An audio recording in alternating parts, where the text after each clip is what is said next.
அன்பின் பிதாவே, இந்த காலை வேளைக்கா உமக்கு நன்றி செலுத்துகிறோம். ஆண்டவரே, உம்மை துதிக்கிறோம், ஸ்தோத்தரிக்கிறோம். கர்த்தரை துதியுங்கள், அவர் நல்லவர், அவர் கிருபை என்றும் உள்ளது என்று சொல்லப்பட்டபடி, ஆண்டவரே, உம்முடைய கிருபை என்றென்றைக்கும் எங்களோடு கூட இருக்கிறதுக்காய் ஸ்தோத்திரம். ஆண்டவரே, ஸ்தோத்திரம். தாயின் கருவில உருவாகிறதுக்கு முன்பாகவே நீர் எங்களை அறிந்திருக்கிறீர். உமக்கு நன்றி செலுத்துகிறோம். இந்த நாளின் வேத தியானத்தை எங்களுக்கு ஆசீர்வதித்து தாங்க. நேசிக்கிற இயேசு கிறிஸ்துவின் இனிய நாமத்தில் கேட்கிறோம் பிதாவே, ஆமென். 1 ராஜாக்கள் 13வது அதிகாரம். யெரொபெயாம் தூபம் காட்ட பலிபீட தண்டையில் நிற்கையில். இப்ப இஸ்ரவேல் 12 கோத்திரமும் 2ஆ பிரிஞ்சிருச்சு. வடக்கு பக்கத்துல இருக்கிறது 10 கோத்திரம் இருந்தாங்க. கீழே தெற்கு பக்கத்துல 2 கோத்திரம் தனியா இருந்தாங்க, யூதாவும் பென்யமீனும். இப்ப யெரொபெயாம் யூதா 10 கோத்திரத்துக்கு ராஜாவா இருந்தா. சாலமோனோட மகனாகிய ரெகொபெயாம் 2 கோத்திரத்துக்கு ராஜாவா இருக்கா. யெரொபெயாம் எங்க இஸ்ரவேல் ஜனங்கள் இந்த 10 கோத்திரமும் போய் பலி செலுத்துறதுக்காக எருசலேமுக்கு போறப்ப அங்கேயே அந்த ராஜாவோட சேர்ந்துட்டு தன்னை கொன்றுவாங்களோ பயந்துட்டு தன்னுடைய தேசத்திலேயே 2 இடத்துல பலிபீடம் கட்டினா. ஒன்னு பெத்தேல், இன்னொன்னு தான். 2 இடத்துல பலிபீடம் கட்டி அந்நிய தெய்வங்களுக்கு பலியிட ஒரு கன்றுக்குட்டி செய்து அந்த கன்றுக்குட்டிய அந்த 2 இடத்துல வச்சா அதுக்கு பலி செலுத்தினாங்க, பெத்தேல்லையும் தான்லையும். இப்ப அந்த தூபம் காட்ட பலி செலுத்துறதுக்காக பலிபீடத்துக்கு பக்கத்துல அவன் நிற்கும் போது, இதோ தேவனுடைய மனுஷன் ஒருவன் கர்த்தருடைய வார்த்தையின்படியே யூதாவிலிருந்து பெத்தேலுக்கு யூதா தேசத்துல இருந்து ஒரு தீர்க்கதரிசி வர்றான், பெத்தேலுக்கு வர்றான். பெத்தேல்ல யெரொபெயாம் தூபம் காட்டுறதுக்காக ரெடியா நிற்கும் போது கர்த்தருடைய வார்த்தையின்படி கர்த்தர் சொன்னபடியே ஒரு தீர்க்கதரிசி வர்றான். அந்த பலிபீடத்தை நோக்கி, பலிபீடமே பலிபீடமே, இதோ தாவீதின் வம்சத்தில் யோசியா என்னும் பேருள்ள ஒரு குமாரன் பிறப்பான். அவன் உன்மேல் தூபம் காட்டுகிற மேடைகளின் ஆசாரியர்களை உன்மேல் பலியிடுவான். மனுஷரின் எலும்புகளும் உன்மேல் சுட்டெரிக்கப்படும் என்று கர்த்தர் உரைக்கிறார் என்பது கர்த்தருடைய வார்த்தையை கூறி. கர்த்தருடைய வார்த்தைய அவன் சொல்றான். அந்த தீர்க்கதரிசி என்ன சொல்றான்னா, யூதா தேசத்துல இருந்து ஒரு ராஜா பிறப்பான். அவன் பேரு யோசியா. அவன் இந்த மேடையில ஆசாரியர்களை, தூபம் காட்டுற ஆசாரியர்களை இந்த பலிபீடத்துல பலியிடுவான். மனுஷரோட எலும்புகளை இந்த பலிபீடத்தின் மேல சுட்டரிப்பான் அப்படின்னு சொல்லிட்டு கர்த்தருடைய வார்த்தைய சொல்றான். இது நடந்தது 2 ராஜாக்கள் 23வது அதிகாரம் 15வது வசனம். இது சொல்லப்பட்ட தீர்க்க தரிசனம் 340 வருஷங்களுக்கு முன்பாகவே இந்த மாதிரி ஒரு ராஜா பிறப்பார், யோசியான்ற ராஜா பிறப்பார்ன்றத தீர்க்க தரிசனமா சொல்லுகிறத இங்க பாரு. கர்த்தருடைய வார்த்தை வெளிப்படுது. அன்றைய தினம் அவன் ஒரு அடையாளத்தையும் சொல்லி, அந்த தீர்க்கதரிசி ஒரு அடையாளத்தையும் சொல்றான். இது கர்த்தருடைய வார்த்தைன்றத நம்புறதுக்காக. இதோ இந்த பலிபீடம் வெடித்து இதன் மேல் உள்ள சாம்பல் கொட்டுண்டு போம். கர்த்தர் உரைப்பதற்கு இதுவே அடையாளம் என்றான். இன்னைக்கே இந்த பலிபீடம் வெடிச்சிரும். சாம்பல் மேல இருக்க சாம்பல் உள்ள கொட்டப்படும். இதான் அடையாளம் அப்படின்னு சொல்றான். பெத்தேலில் இருக்கிற அந்த பலிபீடத்திற்கு எதிராக தேவனுடைய மனுஷன் கூறிய வார்த்தையை ராஜாவாகிய யெரொபெயாம் கேட்டபோது அவனை பிடியுங்கள் என்று தன் கையை பலிபீடத்திலிருந்து நீட்டினான். பலிபீடத்துக்கு பக்கத்துலதான் நின்றுட்டு இருந்தான். பலிபீடத்துல இருந்து கைய நீட்டி அவனை பிடிங்கள் கட்டளை கொடுக்கிறான். அவனுக்கு விரோதமாய் நீட்டின கை தன்னிடமாய் முடக்க கூடாதபடிக்கு மரத்து போயிடுச்சு. கை அப்படியே மரத்து போய் நின்றுச்சு. நீட்டின கை, ராஜாவோட கை செயல்படல, அப்படி நின்றுச்சு. தேவனுடைய மனுஷன் கர்த்தருடைய வார்த்தையால் குறித்திருந்த அடையாளத்தின்படியே பலிபீடம் பிடித்து சாம்பல் பலிபீடத்திலிருந்து கொட்டுண்டு போயிடுச்சு. அந்த தேவ மனுஷன் என்ன சொன்னானோ அடையாளமாக அந்த அடையாளம் அப்படியே நிறைவேறுது. அப்பொழுது ராஜா தேவனுடைய மனுஷனுக்கு பிரதியுத்தரமாக, நீ உன் தேவனாகிய கர்த்தருடைய சமூகத்தை நோக்கி வேண்டிக் கொண்டு என் கை முன் இருக்கும்படிக்கு எனக்காக விண்ணப்பம் பண்ண வேண்டும் என்றான். இந்த ராஜா கை மடக்க முடியலன்னு இப்ப என்ன சொல்றான்னா, எனக்காக வேண்டிக்கோ, என் கை முன்னாடி இருக்க மாதிரி மாறணும் அப்படின்னு சொல்லிட்டு அந்த தீர்க்கதரிசிய ஜெபம் பண்ண சொல்றாங்க. அப்பொழுது தேவனுடைய மனுஷன் கர்த்தருடைய சமூகத்தை நோக்கி வருந்தி விண்ணப்பம் செய்தான். ராஜாவின் கை முன் இருந்தது போல சீர்பட்டது. முன்னு எப்படி இருந்துச்சோ அது மாதிரி சரியாயிடுச்சு. அப்ப அவன் நீட்டின கை மடக்க முடியாம இருந்துச்சு. ஆனா இப்ப பிரேயர் பண்ண பிறகு அவனுடைய கை முன்னி இருந்த மாதிரி சீர்பட்டது அப்படின்னு. அப்ப முதல்ல கர்த்தருடைய வார்த்தைய சொல்றான், அதுக்கு ஒரு அடையாளம் சொல்றான். அந்த அடையாளம் அப்படியே நிறைவேறுது.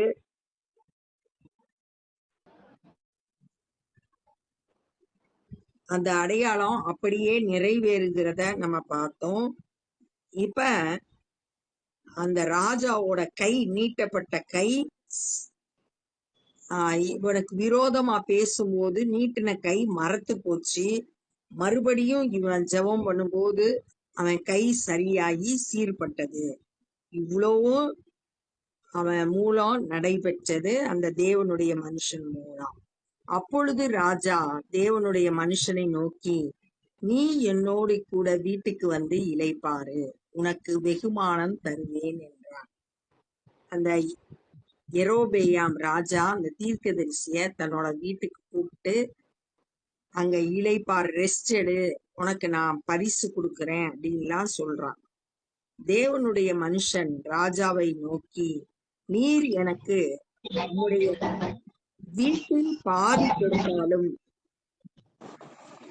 வீட்டில் பாதி கொடுத்தாலும் நான் உம்மோடே வருவது இல்லை. இந்த ஸ்தலத்தில் அப்பம் புசிப்பதும் இல்லை, தண்ணீர் குடிப்பதும் இல்லை.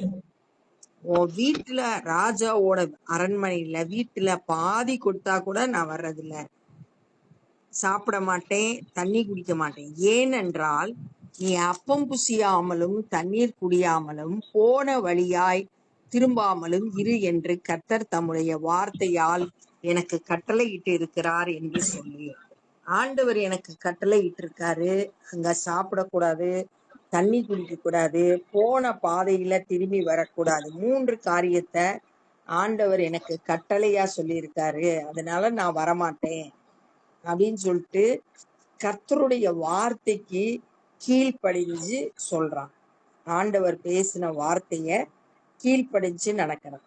அவன் பெத்தேலுக்கு வந்த வழியாய் திரும்பாமல் வேறு வழியாக போய்விட்டான். ஆண்டவர் சொன்ன மாதிரி பெத்தேலுக்கு வந்த வழியா வராம வேறு வழியா போயிட்டான். கிழவனான ஒரு தீர்க்கதரிசி பெத்தேலிலே குடியிருந்தான். ஆனா அதே நேரம் பெத்தேல்ல ஒரு தீர்க்கதரிசி இருந்தான். அவன் வயதான தீர்க்கதரிசி. அவன் குமாரன் தேவனுடைய மனுஷன் அன்றைய தினம் பெத்தேலிலே செய்த எல்லா செய்கைகளையும் அவன் ராஜாவோட சொன்ன வார்த்தைகளையும் தங்கள் தகப்பனுக்கு அறிவித்தான். இந்த மாதிரி ஒரு தீர்க்கதரிசி யூதா தேசத்துல இருந்து வந்தாரு, அப்ப இதெல்லாம் நடந்துச்சு, என்னென்ன நடந்துச்சுன்றத சொல்றான்.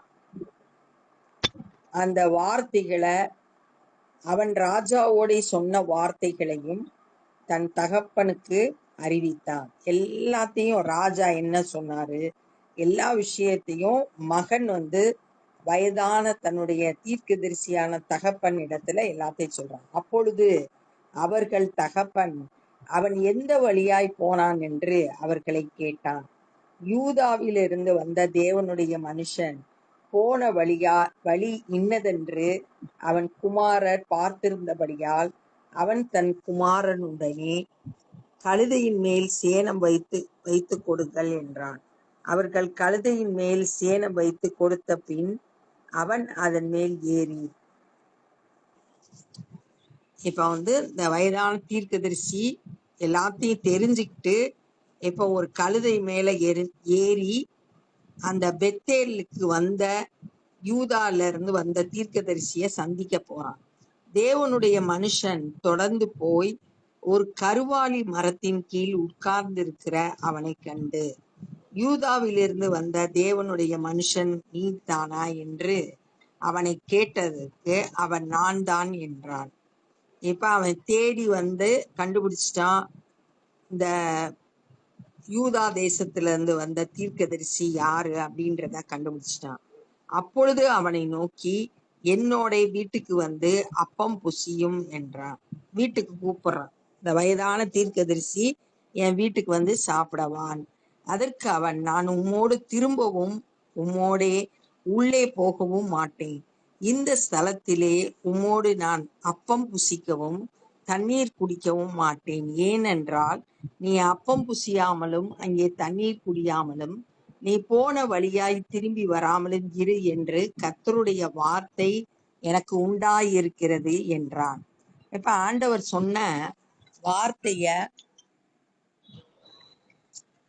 இப்ப மறுபடியும் இந்த தீர்க்கதரிசிட்ட அவன் சொல்றான். இப்ப கூப்பிட்ட அந்த தீர்க்கதரிசிக்கு பதிலா அவன் கர்த்தருடைய வார்த்தையே சொல்றான். முதல்ல ராஜாட்ட பேசும்போது ரொம்ப ஸ்ட்ராங்கா ஆண்டவருடைய வார்த்தையை சொல்லி, நீ வீடு கொடுத்தா கூட நான் திரும்பி வரமாட்டேன், உன் வீட்டுல சாப்பிட மாட்டேன், ஏன்னா ஆண்டவர் சொல்லியிருக்காரு. அதே வார்த்தைய இப்ப இந்த தீர்க்கதரிசிட்டையும் சொல்றான். அதற்கு அவன், இந்த வயதான தீர்க்கதரிசி, உம்மை போல நானும் தீர்க்கதரிசி தான்.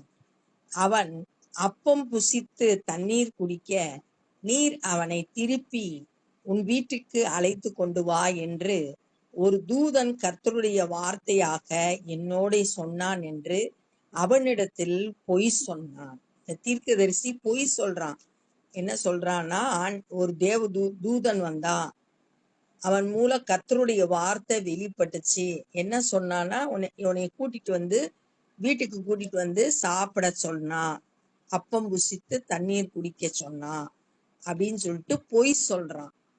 அப்பொழுது அவன் இவனோட திரும்பி போய் அவன் வீட்டிலே அப்பம் புசித்து தண்ணீர் குடித்தான். ராஜா சொன்னப்ப உறுதியா இருந்த இந்த தீர்க்கதரிசி இப்ப தன்னை போல ஒரு தீர்க்கதரிசி சொன்ன உடனே அந்த வார்த்தைக்கு அப்படியே கீழ்ப்படிஞ்சான். கர்த்தருடைய வார்த்தைய மீறி நடக்கிறான். இவன் சொன்னோடனே அந்த வார்த்தைய நம்பி அதுல பொய்ன்றத அவனால கண்டுபிடிக்க முடியல.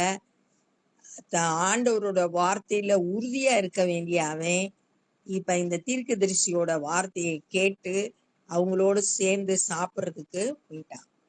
அவர்கள் பந்தியில் உட்கார்ந்து இருக்கிற போது அவன் திருப்பி கொண்டு வந்த தீர்க்கதரிசிக்கு கர்த்தருடைய வார்த்தை உண்டானதினால், இப்ப அந்த வயதான தீர்க்கதரிசிக்கு ஒரு கர்த்தருடைய வார்த்தை வருது. அவன் யூதாவிலிருந்து வந்த தேவனுடைய மனுஷனை பார்த்து சத்தமிட்டு, உன் தேவனாகிய கர்த்தர் உனக்கு கற்பித்த கட்டளைகளை நீ கை கொள்ளாமல் கர்த்தருடைய வாக்கை மீறி அப்பம் புசிக்கவும் தண்ணீர் குடிக்கவும் வேண்டாம் என்று அவர் விலக்கின ஸ்தலத்துக்கு நீ திரும்பி அப்பம் புசித்து தண்ணீர் குடித்தபடியால் உன்னுடைய பிரேதம் உன் பிதாக்களின் கல்லறையிலே சேர்வதில்லை என்று கர்த்தர் சொல்லுகிறார் என்றார். யாரு திருப்பி கூட்டிட்டு வந்தாலும் அவன் மூலமே ஆண்டவர் பேசுறாரு.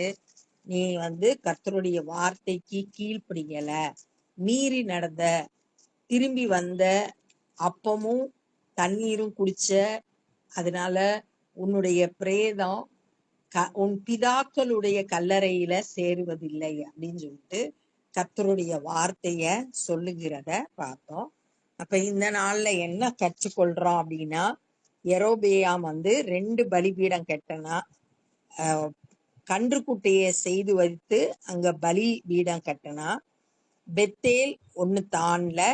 இந்த பெத்தேல்ல அவன் தூபம் காட்டுறதுக்கு நின்ன போது யூதா தேசத்துல இருந்து ஒரு தீர்க்கதரிசி தேவனுடைய மனுஷன் பேசுறான். யோசியா அப்படின்ற ஒருத்தன் பிறப்பான் யூதால. அவன் இந்த மேடையில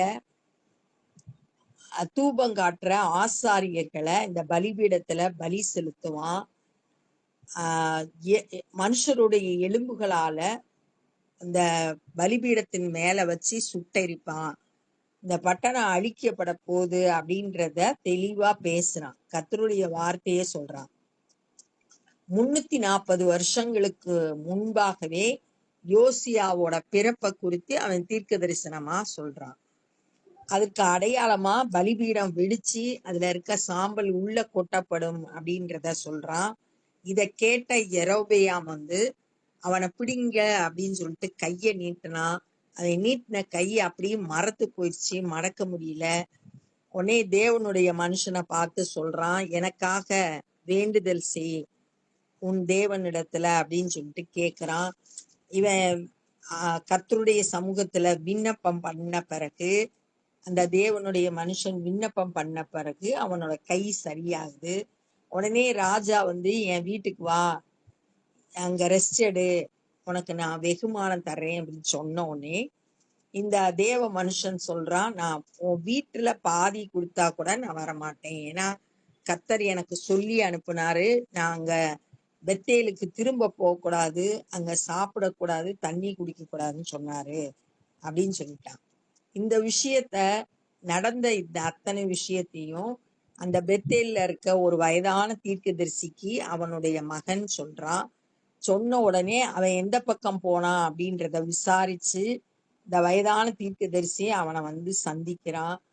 நீதானா அப்படி அந்த தேவனுடைய மனுஷன் கேக்குறான். ஆமா சொன்னோடனே என் வீட்டுக்கு வா அப்படின்னு சொல்லிட்டு கூப்பிடுறான்.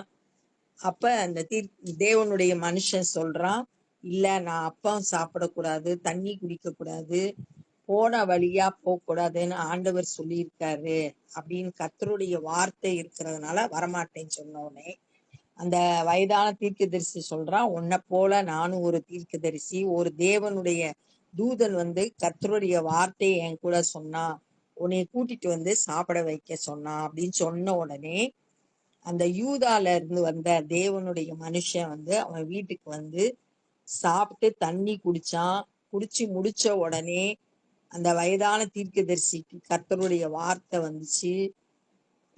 நீ கர்த்தருடைய வார்த்தைக்கு கீழ்ப்படியாம மீறி நடந்ததுனால நான் சாப்பிடக்கூடாதுன்னு சொன்னேன், தண்ணி குடிக்க கூடாதுன்னு சொன்னேன், திரும்பி வரக்கூடாதுன்னு சொன்னேன். ஆனா நீ இதெல்லாம் செய்ததுனால உன்னுடைய பிரேதம் உன் பிதாக்களோட கல்லறையில சேர்வதில்லை அப்படின்ற கர்த்தருடைய வார்த்தைய சொன்னான். அப்ப இந்த தேவனுடைய மனுஷன் கர்த்தருடைய வார்த்தைக்கு கீழ்ப்படுகிறானான்னு வைக்கப்பட்ட டெஸ்ட்ல அவன் தோல்வியை சந்திச்சான். பெரிய காரியங்களை செய்த அந்த தேவ மனுஷன் அவன் ஒரு சின்ன ஆண்டவருடைய வார்த்தைக்கு கீழ்ப்படியாம போய் அவன் தண்டனையை பெற்று கொண்டதை இந்த நாள்ல தியானிச்சோம். நம்ம எப்பயும் ஜாக்கிரதை உள்ளவர்களா, கர்த்தருடைய வார்த்தைக்கு எப்பயும் செவி கொடுக்கிறவங்களா, கீழ்ப்படுகிறவங்களா இருக்கணும்ன்றதை இந்த நாள்ல கற்றுக்கொண்டோம். இப்ப நம்ம ஜெபம் பண்ண போறோம். அன்பின் பிதாவே, இந்த நாள்ல நாங்க கற்றுக்கொண்ட அந்த வேத பகுதிக்காய் நன்றி செலுத்துகிறோம். ஆண்டவரே, உம்முடைய வார்த்தையை மீறி நடந்த ஆண்டவரே தேவனுடைய மனுஷனை குறித்து நாங்க தியானித்தோம். அதற்கு முன்பாக எவ்வளோ பெரிய காரியங்களை செய்தார்ன்றத கூட நாங்க பார்த்தோம். ஆண்டவரே, நாங்களும் கூட எப்பொழுதும் உடைய வார்த்தைக்கு கீழ்ப்படுகிறவர்களாய், வார்த்தையின்படி நடக்கிறவர்களாய் காணப்பட கிருபை செய்யுங்க. நீர் ஜீவனுள்ள தேவன், உமக்கு பயப்படுற பயம் எங்களுக்கு எப்பொழுதும் இருக்கணும். ஆண்டவரே, உம்முடைய வார்த்தைகள் எங்களுக்குள்ளாய் நிலைத்திருந்து பலன் தரணும். ஆண்டவரே, கீழ்ப்படிதல் உள்ள பிள்ளைகளாய் வாழ கிருபை செய்யுங்க. இந்த நாள்ல சுவிசேஷ பணி செய்கிற ஒவ்வொருவரையும் கருத்தில் எடுத்து பயன்படுத்துங்க. ஆண்டவரே, அநேகர் சத்தியத்தை அறிந்து விடுதலையை பெற்றுக்கொள்ளட்டும். நாங்களும் எங்களால் இயன்ற ஊழியங்களை செய்ய ஒப்பு கொடுக்கிறோம். நேசிக்கிற இயேசு கிறிஸ்துவின் இனிய நாமத்தில் கேட்கிறோம் பிதாவே, ஆமென். என் ஆத்துமாவே கர்த்தரை ஸ்தோத்திரி, முழுவதுமே பரிசுத்த நாமத்தை ஸ்தோத்திரி. என் ஆத்துமாவே கர்த்தரை ஸ்தோத்திரி, கர்த்தர் செய்த சகல பாரங்களை மறவாதே. ஆமென். God bless you.